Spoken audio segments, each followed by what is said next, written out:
جیسے آپ دیکھ لیں سعودی عربیہ، جس کو اللہ تعالیٰ نے صدقہ طفیل جناب محمد رسول اللہ صلی اللہ علیہ وسلم کے بلند مرتبہ مقام عطا کیا،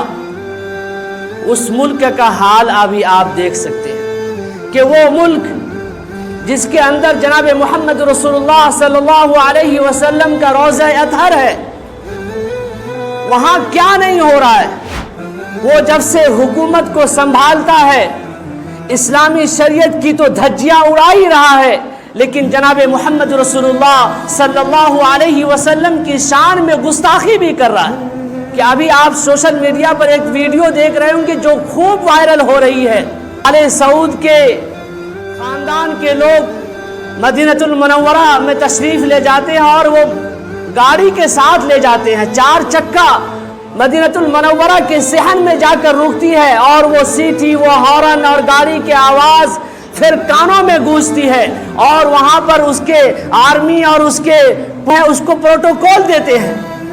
جبکہ قرآن نے کہا یا ایھا الذین آمنوا لا ترفعوا اصواتکم فوق صوت النبی ولا تجہروا لہ بالقول، کہ اے لوگو تم اپنے آواز کو اپنے نبی کے اوپر بلند نہ کیا کرو، یا ایھا الذین آمنوا لا ترفعوا، آواز کو بلند نہ کرو، فوق صوت النبی ولا تجہروا لہ بالقول کجہر بعضکم لبعض ان تحبط اعمالکم وانتم لا تشعرون۔ اگر تم ایسا کرتے ہو تو تمہارے اعمال جو ہے، تمہارے ایمان جو ہے چھین لیے جائیں گے اور تمہیں پتہ بھی نہیں چلے گا۔ تو وہ محمد بن سلمان جو اس وقت کا حکومت وہاں پہ کر رہا ہے، وہاں کے باغ ڈور کو سنبھالے ہوا ہے، اس کے اندر بھی پورے طور سے یزیدیت بھری پڑی ہے۔ تو یزیدیت والی سوچ رکھنے والے انسان آپ کو ہر دور میں ملیں گے، اور آپ نے اس کو پروٹوکول نہیں دیا، اور یزیدیت والی سوچ رکھنے والے انسان کو مدینہ المنورہ کے صحن میں پروٹوکول دیا جا رہا ہے،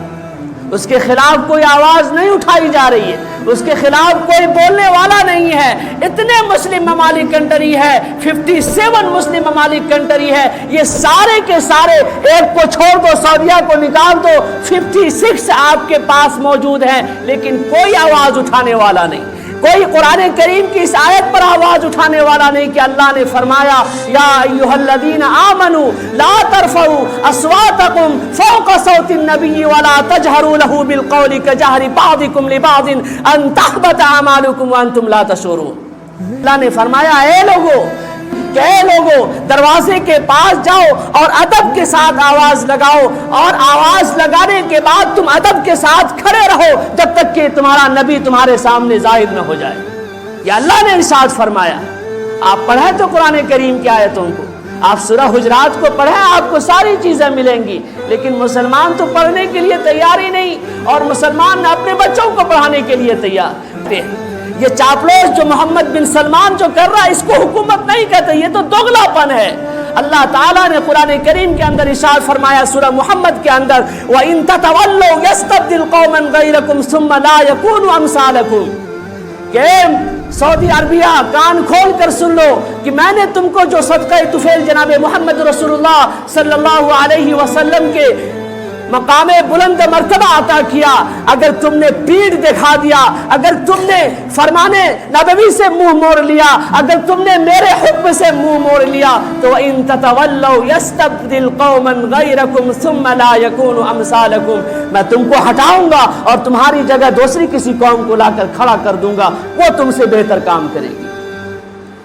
تو اس کا بھی زوال ہے، اور زوال تو ہے ہی ہے۔ جو قوم جو حکمراں دوسرے کی تلوار چاٹے اور دوسرے کی چاپلوسی کرے، اس کا زوال ہی ہے، اس کے اندر کچھ نہیں ہے، پورا کا پورا کھوکھلا پن ہے۔